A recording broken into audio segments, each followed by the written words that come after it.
Hola chicos, ¿cómo están? Bueno, les grabo de nuevo el video de Beatriz Janín. La verdad que no pude solucionar, digamos, el inconveniente que tenía con el otro video en el que no se escuchaba el audio, así que bueno, lo voy a volver a guardar haciendo los comentarios que había realizado para que este video sea como un soporte o una ayuda para lo que es el texto de Beatriz Janín. Yo les había dicho en el video anterior que con este texto cerrábamos todo lo que es la parte de infancia para comenzar a trabajar sobre lo que es la caracterización de la adolescencia. Y bueno, este texto de Beatriz Janín un poco lo que hace es llevarnos de lo que aprendimos en los textos anteriores y en los videos anteriores sobre la caracterización de la infancia normal hacia lo que es una caracterización actual de la infancia, digamos, a cómo se manifiesta la infancia en este último tiempo. Si bien el texto es de 2015, ustedes van a ver que cada una de las características que se nombra acá sigue todavía bastante vigente en lo que es en la actualidad.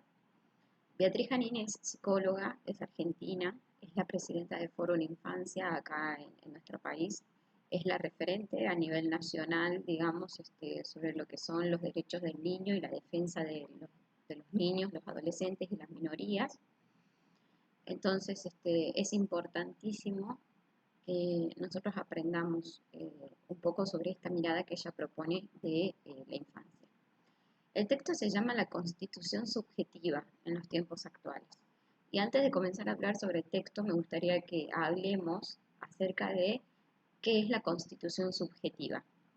Básicamente, cuando Beatriz Janín habla de la Constitución Subjetiva, habla del conjunto de experiencias a las cuales son sometidos los niños en la actualidad y que de alguna manera lo que hacen es constituir su subjetividad, es decir, su identidad, porque cada experiencia que el niño va atravesando le permite aprender algo en relación a su identidad y a cómo se constituye y se configura la misma, ya sea en lo sexual, ya sea, digamos, en las características de personalidad, ya sea en la adquisición de valores, ya sea en la introyección de normas, ¿sí? Entonces, nosotros vamos a ver acá un poco acerca de cuáles son las características actuales que la sociedad propone a los infantes y un poco cómo están impactando en los infantes en la actualidad. Fíjense que acá en la introducción del texto, Beatriz Janín va a nombrar algunas cosas principales que están pasando hoy con los niños. Y en primer lugar, ella dice de que existe una biologización del padecimiento y una sobremedicalización. ¿Y esto a qué se refiere con biologización del sufrimiento?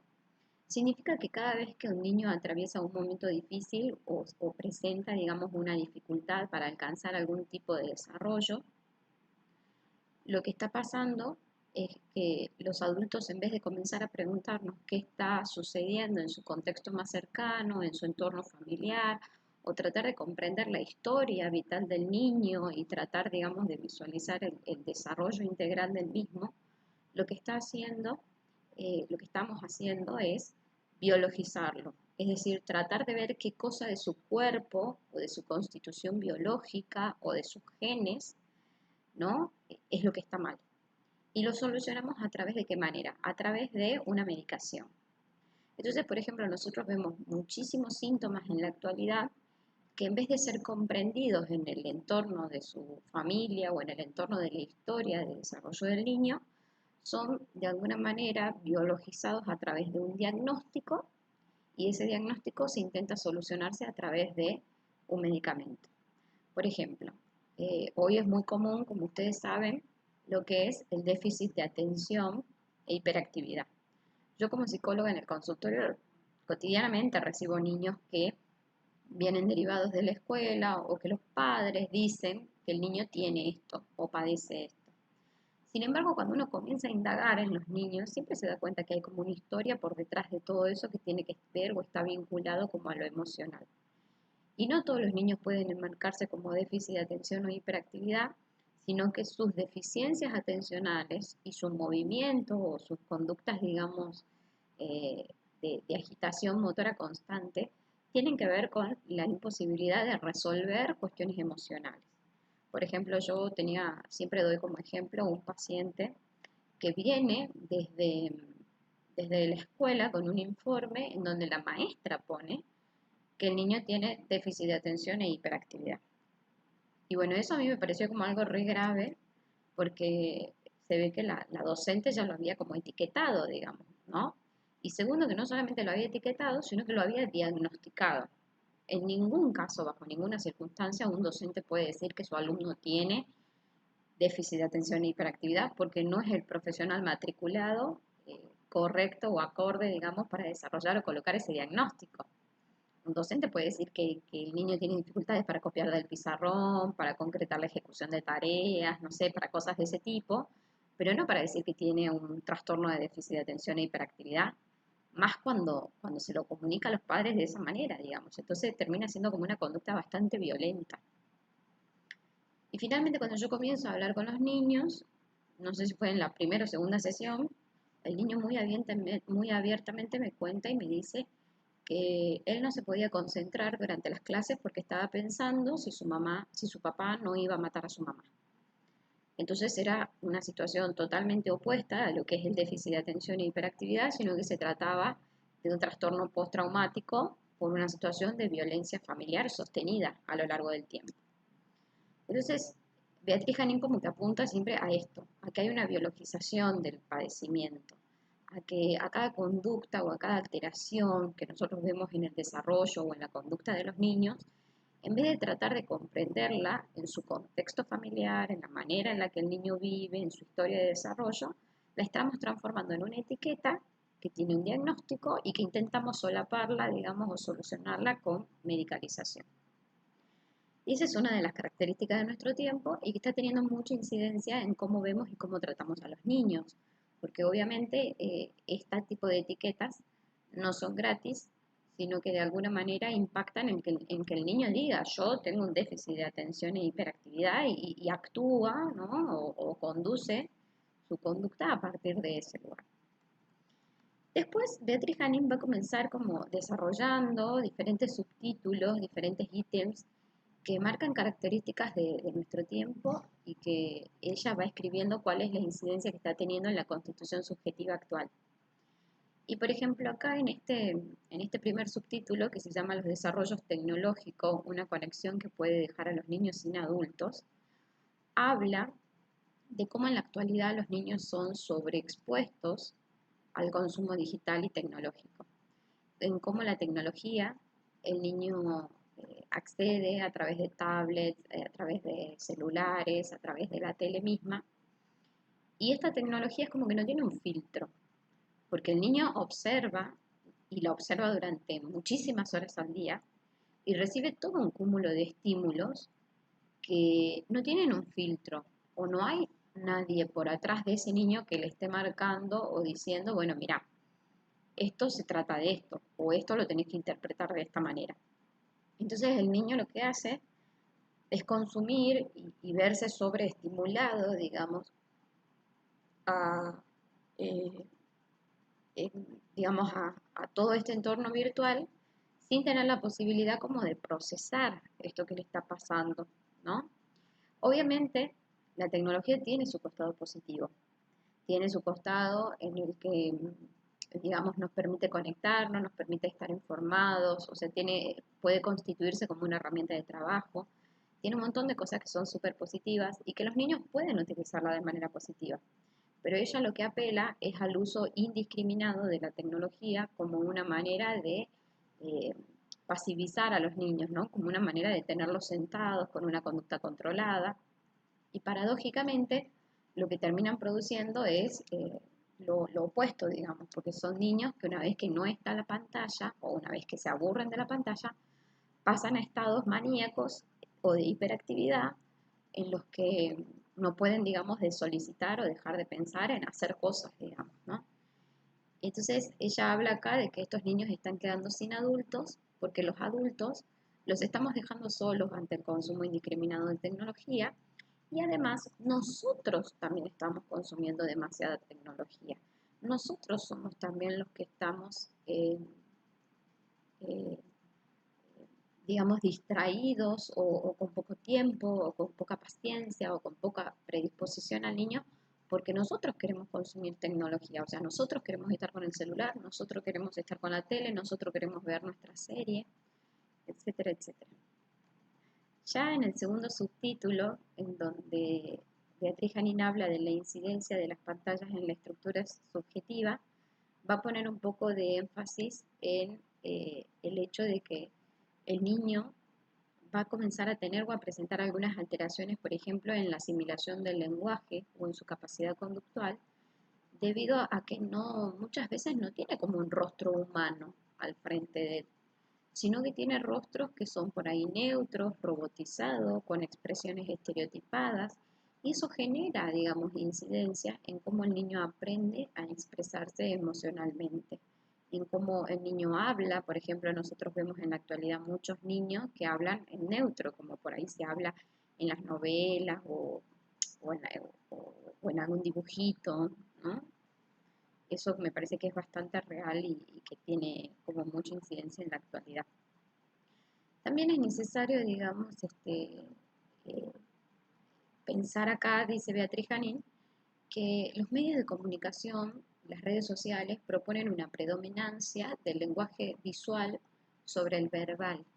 Es decir, que los niños se encuentran saturados de imágenes atractivas que si bien van acompañadas de estímulos auditivos, ponen el foco en lo visual, ¿no? O sea, yo por más que le saque el volumen a la tele o por más que juegue con algo sin volumen, lo visual me resulta tan atractivo que yo tengo que prestar mucha atención, pero sigo comprendiendo lo mismo.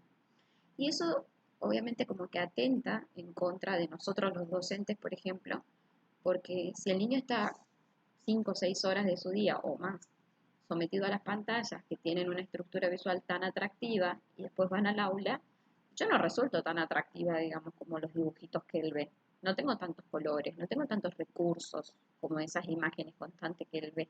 No tengo efectos especiales. Entonces, yo voy, como docente voy a comenzar a quedar en un segundo plano, no voy a ser tan estimulante para él.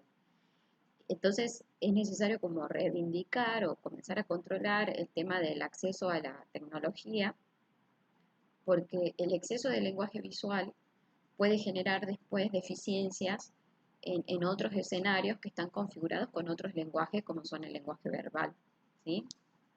Eso es bastante importante. Eh, ¿Qué más? Vamos a pasar a donde habla acá Beatriz Janín en el tercer subtítulo habla de la aceleración del tiempo de la ausencia y del toma todo. ¿Y esto de qué se trata? Beatriz Janín dice que una de las características a las que nos expone la tecnología es que nos convierte en consumidores pasivos, ¿no? Es decir, que constantemente nos están bombardeando con propagandas, con productos, con información acerca de cosas que deberíamos tener o que sería positivo que tengamos para ocupar un mejor estatus social.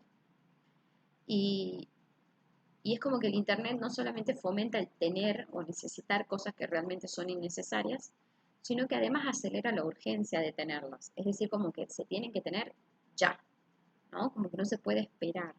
Y eso atenta en contra de la posibilidad de la gratificación, atenta en contra de lo que es, de alguna manera, la tolerancia a la frustración. Y la verdad que es así, porque si ustedes se ponen a pensar, antes un niño podía decir, bueno, ¿qué querés para tu cumpleaños? Un par de patines. En cambio, ahora cuando vos le preguntás a un niño te dice, bueno, yo quiero los patines de Soy Luna, esos que son rosados, que tienen los cordones, digamos, celestes y que son no sé cómo y que tienen no sé qué.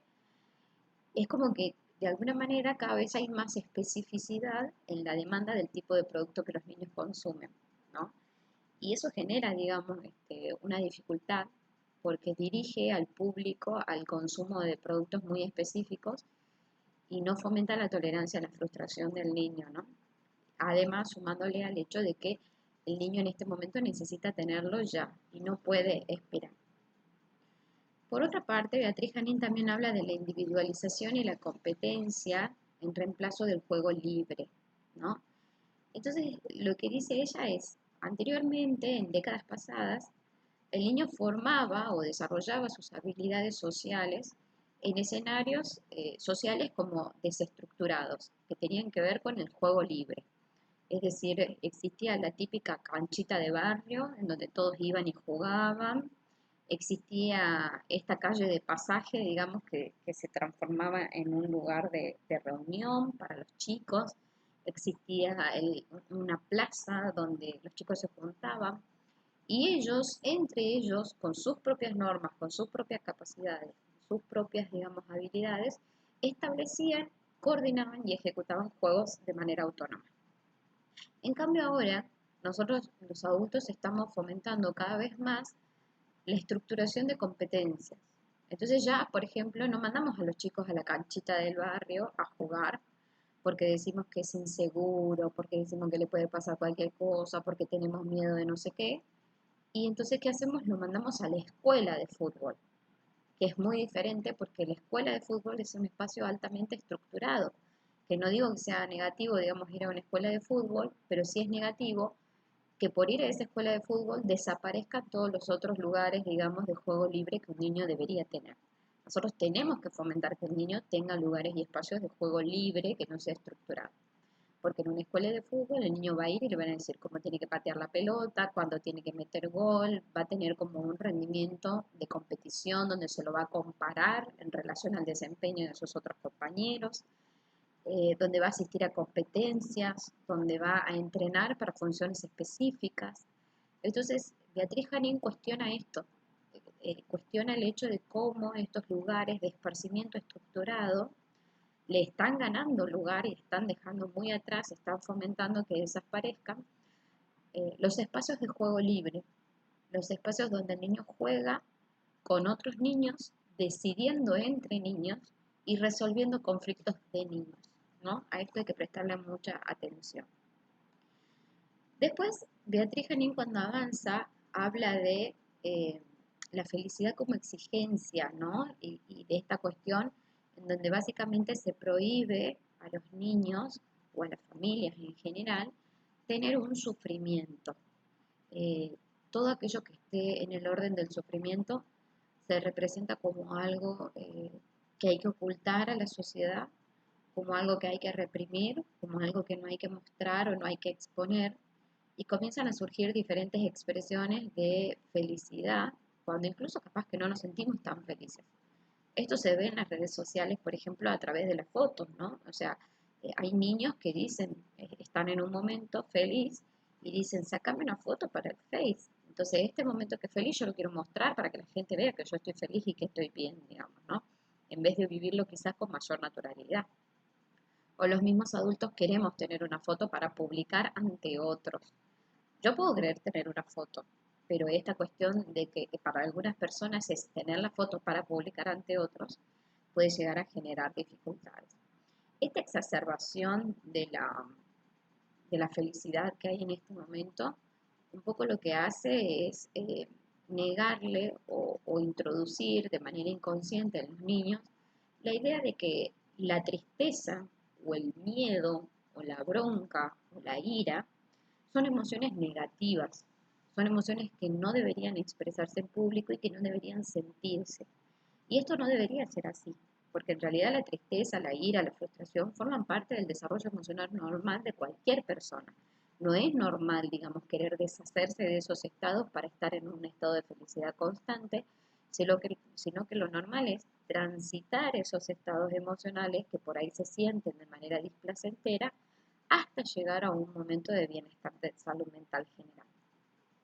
Entonces, los aliento a poder observar y a ver este video de este texto de Beatriz Janín, que es buenísimo, que tiene como una caracterización muy actual de cómo están los niños.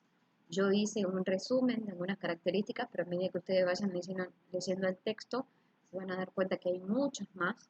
Les recomiendo ir haciendo como un apunte o ir tomando notas acerca de las características de la personalidad infantil y de cómo la actualidad incide en esas características infantiles para tener una caracterización más completa, ¿no?, de cómo son los niños en la actualidad. Les mando un beso, espero que se encuentren bien y nos vemos en los próximos videos ya para hablar de adolescencia. Hasta luego.